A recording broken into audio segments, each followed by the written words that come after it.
예루살렘에서 종교 지도자들과 치열한 논쟁을 하셨던 우리 예수님은 이제 예루살렘을 나와서 숙소가 있었던 베다니로 가셨습니다. 예루살렘에서 베다니로 가는 길은 항상 이 감람산을 경유하게 되어 있는데요.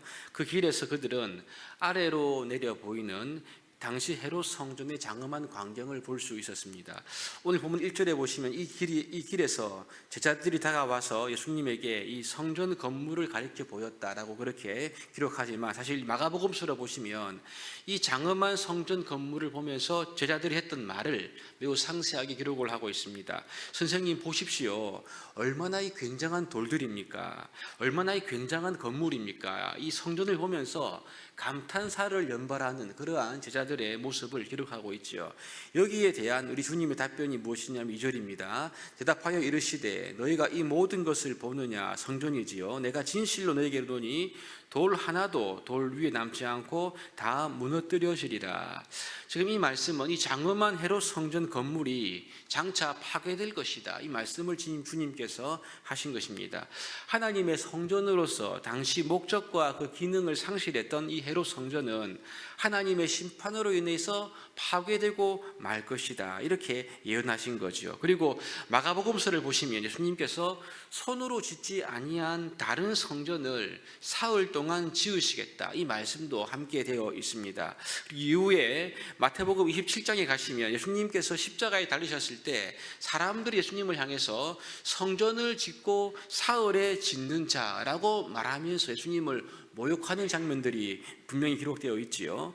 이 주님 말씀하셨던 이 성전이 무엇이냐 하면, 이 성전은 십자가와 부활로 이루어질 새 성전을 의미합니다. 그래서 예수님의 육체를 가리킨다라고 요한은 그렇게 설명하고 있지요. 이 새 성전, 주님께서 십자가와 부활로 지으실 새 성전이야말로 장차 새롭게 펼쳐질 하나님 나라의 중심이 되는 것입니다. 결국 이 성전 파괴의 예언은 주 70년에 이루어지게 되지요. 로마 장군 티투스에 의해서 예루살렘 성전은 파괴되고 맙니다. 그리고 예수님께서 이 죽음과 부활로 세우실 새로운 성전을 통해서 우리 하나님께로 나아가는 새롭고 살 길을 우리가 얻게 된 거죠.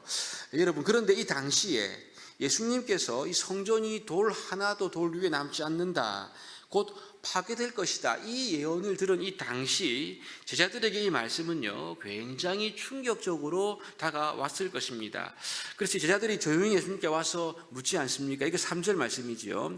예수께서 감람산 위에 앉으셨을 때에 제자들이 조용히 와서 이르되 우리에게 이르소서 어느 때에 이런 일이 있겠사오며 또 주의 임하심과 세상 끝에는 무슨 징조가 있사오리이까? 이렇게 제자들이 질문했습니다. 여러분, 지금 이 질문한 장소가 바로 감람산 위라고 말씀하고 있지요. 이 의문에 대한 예수님의 말씀이 25장까지 이어지는데, 그래서 24장과 25장을 가리켜 감람산 강화라고 이렇게 우리가 부릅니다.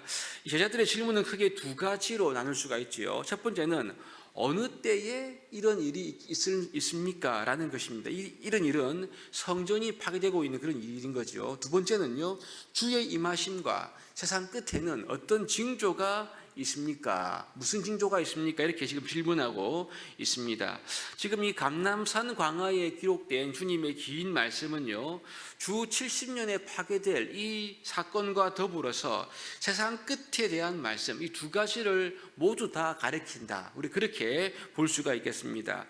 십자가와 부활로 이루어진 완성된 새 성전을 통해서 이미 하나님의 나라가 이 땅에 도래했지요. 우리는 지금 그 믿음으로 그 나라를 누리고 있습니다. 그러나 아직 그 나라가 완성된 것은 아닙니다. 언제 이루어집니까? 세상 끝에 하나님의 나라가 완성되는 것을 우리가 알고 있죠.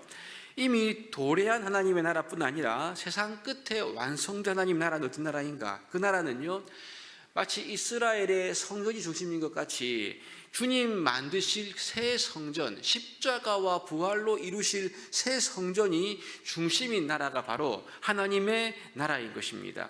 그러므로 이미 지금까지 목적과 사명을 상실해버린 헤롯 성전은 미래에 대한 시점에 파괴될 것이 당연한 것이고요. 이런 관점에서 장차 임할 하나님의 나라라는 관점에서 오늘 본문 전체를 보는 것이 좋을 것 같습니다. 오늘 본문은 이 성전이 파괴될 때와 더불어 세상 끝이 오기 전에 있을 징조를 우리 주님께서 말씀하고 있지요.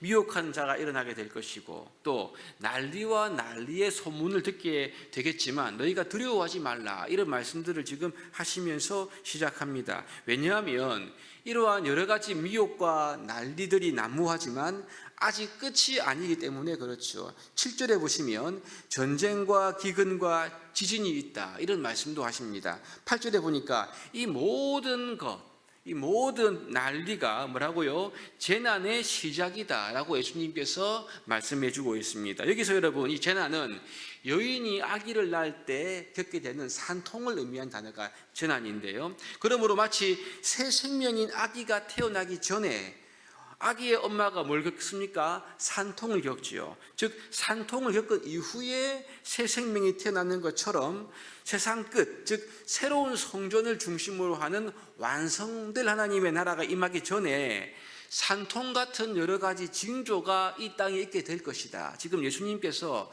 이 말씀을 하고 있는 것입니다. 이 산통 같은 징조를 구체적으로 9절부터 12절에 언급하고 있지요. 사람들이 너희를 환난에 넘겨주게 될 것이다. 내 이름 때문에 너희가 모든 민족에게 미움을 받는다. 또 많은 사람이 실족하여 넘어지게 되고 서로 넘겨주고 서로 미워한다. 거짓 선지자들이 미혹하게 될 것이고 불법이 성하고 사랑이 식어지게 된다. 여러분, 이 모든 것이 바로 이 징조, 이 재난의 모습임을 우리가 알 수가 있습니다. 여러분, 우리가 이 말씀을 읽으면서 아니 이 예언은 구체적으로 언제를 가리킬까? 주 70년일까? 아니면 세상 끝일까? 미래의 어느 시점을 가리키는 예언일까? 이런 관점으로 이 말씀을 우리가 읽어보면 예수님의 말씀의 의도를 놓치기가 쉬울 수 있습니다. 우리 주님의 의도는요, 이것이죠. 마치 여인의 산통처럼 성전이 파괴되고 세상 끝에 임할 징조가 구체적으로 어떻게 일어났느냐, 이것이 아니라 여러분, 대략적인 큰 그림만 지금 주님께서 제자들에게 말씀하고 계신 것입니다. 중요한 것은 이것이죠. 그러한 상황이 올 때, 즉 새 생명의 하나님의 나라가 오기 전에 장차 임하는 이러한 산통 같은 상황을 현재 이 제자들이 어떤 마음으로 대처할 것인가, 대처해야 하는가, 바로 여기에 우리 주님께서 이 말씀을 하고 있는 의도가 있다는 것을 우리가 발견해야 합니다. 그래서 우리 예수님의 말씀의 의도, 포커스는 13절과 14절에 있죠. 보시면 이렇습니다. 그러나 끝까지 견디는 자는 구원을 얻으리라. 이 천국 복음이 모든 민족에게 증언되기 위하여 온 세상에 전파되리니 그제야 끝이 오리라, 이렇게 말씀하고 있습니다. 세상 끝에 완성될 하나님의 나라가 도래하기 전에 진통 같은, 산통 같은 이러한 재난의 상황이 일어나는 것은 당연한 것이다 는 거죠. 그런 상황 때문에 너희들의 마음이 요동하지 말고 끝까지 믿음을 지키고 끝까지 천국 복음을 온 땅에 전거하는 이 사명을 붙들고 나가야 한다. 지금 주님께서 이 말씀을 하고 있는 것입니다. 여러분, 오늘 이 말씀은 우리 모든 성도들이 반드시 생각해보고 마음에 새겨야 할 그러한 말씀입니다. 오늘 한국교회의 많은 성도들은 소위 번영신학이라는 신학에 많이 영향을 받고 있습니다.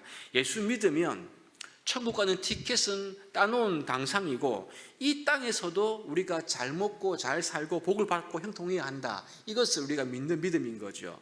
솔직하게 여러분 보신다면 사실 하나님 나라보다도 어쩌면 이 땅에서 잘 살고 이 땅에서 잘 먹고 이 땅에서 형통한 것이 우리의 실질적인 목적인지도 모르겠습니다. 예수님을 믿는데, 예수님을 비스무리하게 믿는 것 같은데 믿음의 실질적인 목표가 어디에 있는가 보니까 이 세상에만 있더라는 거죠. 번영하고 형통한 것이라는 것입니다. 여러분, 그 믿음은 성경에서 말하고 있는 믿음과 거리가 멀다는 것을 오늘 본문이 우리에게 말하고 있죠. 오늘 본문은 뭐라고 말씀하십니까? 새로운 성전이신 우리 예수님이 중심이 되고 예수님이 다스리시는 하나님의 나라가 도래하기 전에 주의 백성들은 이 땅에서 산통 같은 재난의 시간을 반드시 지나게 될 것임을 우리에게 말씀하고 있습니다. 그러니 여러분, 성도가 잘 되고 형통한 것만은 아닌 거죠. 환난에 넘겨지기도 하는 것입니다. 사랑받고 인정받고 축복받는 것만 아닌 것입니다. 미움도 받는다라고 우리에게 말씀을 하고 있습니다. 즉 재난의 상황이 오게 될 때, 그때에도 상황이 바뀐다 하더라도 신실하게 주님을 믿어야 하고, 신실하게 믿음을 지키며 견뎌야 하고, 주님의 천국 복음을 신실하게 전하며 그 복음에 합당한 삶을 세상 끝에 살아가야 한다, 이 말씀을 하시며 제자들을 준비시키시기를 예수님께서 원했던 거지요.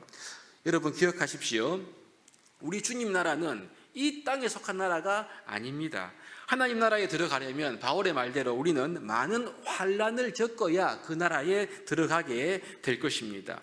혹시 여러분, 나는 이 믿음 때문에 오는 환난을 피하려고만 하진 않습니까? 믿음 때문에 상황이 조금 바뀌어버리면 그냥 포기하고 환난으로부터 우리가 자신을 그냥 우리가 멀어지려고 하는 곳이지 않습니까? 주님 말씀하십니다. 끝까지 견디는 자가 구원을 얻을 것이다. 상황이 어려워도 천국 복음은 모든 민족에게 증거되어야 한다, 이 말씀을 지금 하고 있는 거죠. 우리의 힘으로는 인내할 수 없습니다. 견딜 수 없습니다. 우리의 힘으로는 복음을 환난 가운데 증거하기가 어렵지요.